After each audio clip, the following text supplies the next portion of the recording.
Hello everyone, एक question है Carnot engine का, जो कि 2006 में आ चुका है एग्जाम में। एक Carnot engine which sink is at 300 kelvin has an efficiency of 40%.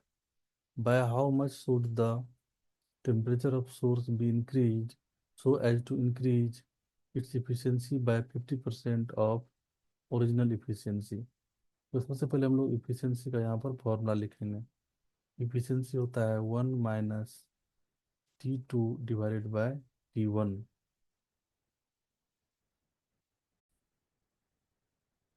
तो ये हम लोग का एफिशिएंसी का फॉर्मूला हो गया।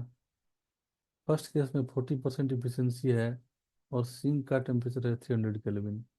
तो हम लोग को इफिशियंसी दे दिया है 40%, और ये हो जाएगा 0.4। सिंक का टेम्परेचर मतलब होता है always come temperature T2, always ये होता है सिंक टेम्परेचर, और ये होता है सोर्स।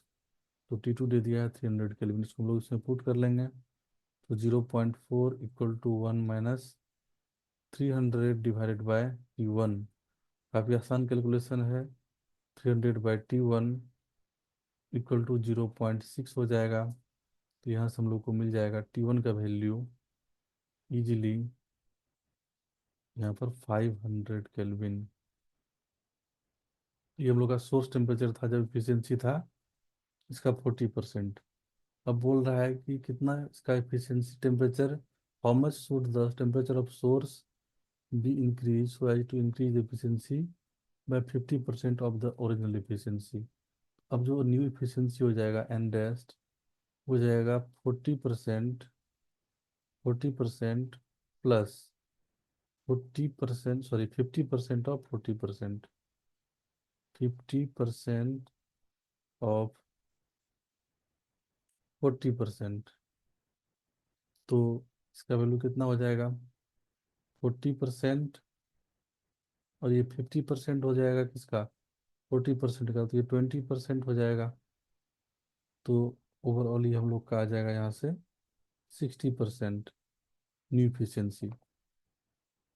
तो हम लोग अभी इस इफिशियंसी को यूज करेंगे, और हम लोग का अगेन टेम्परेचर जो है सिंक का वही रहेगा 300 केल्विन। तो सोर्स टेम्परेचर अभी हम लोग इस केस में फाइंड कर लेंगे 60% इफिशियंसी के ऊपर। तो उससे हम लोग पुट कर लेते हैं 0.6, इस फॉर्मूला में डाल देते हैं सारा वैल्यू। एन की जगह पर परसेंटेज में है तो उसको हम लोग फ्रैक्शन डेसिमल में लेंगे हम लोग। तो ये हो जाएगा 0.6 इक्वल टू 1 - T2, मतलब सिंक टेम्परेचर जो कि है 300 केल्विन डिवाइडेड बाय, अब यहाँ का टेम्परेचर हम लोग T1 डैश एज्यूम कर लिए। तो हम लोग इसको सॉल्व कर लेंगे यहाँ से, तो हो जाएगा 300 divided by T1 dash equal to 0.4। तो यहाँ से हम लोग को मिल जाएगा T1 डैश का वैल्यू, जो कि आ जाएगा 750 केल्विन। अब कितना इंक्रीज हुआ टेम्परेचर? डेल्टा T1 मतलब सोर्स का temperature increment.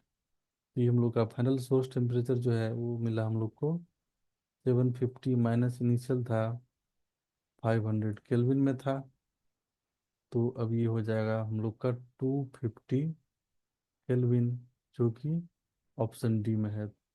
Option D is correct. तो आई होप ये सॉल्यूशन सबको समझ में आया होगा। मिलते हैं हम लोग फिर नेक्स्ट सॉल्यूशन में।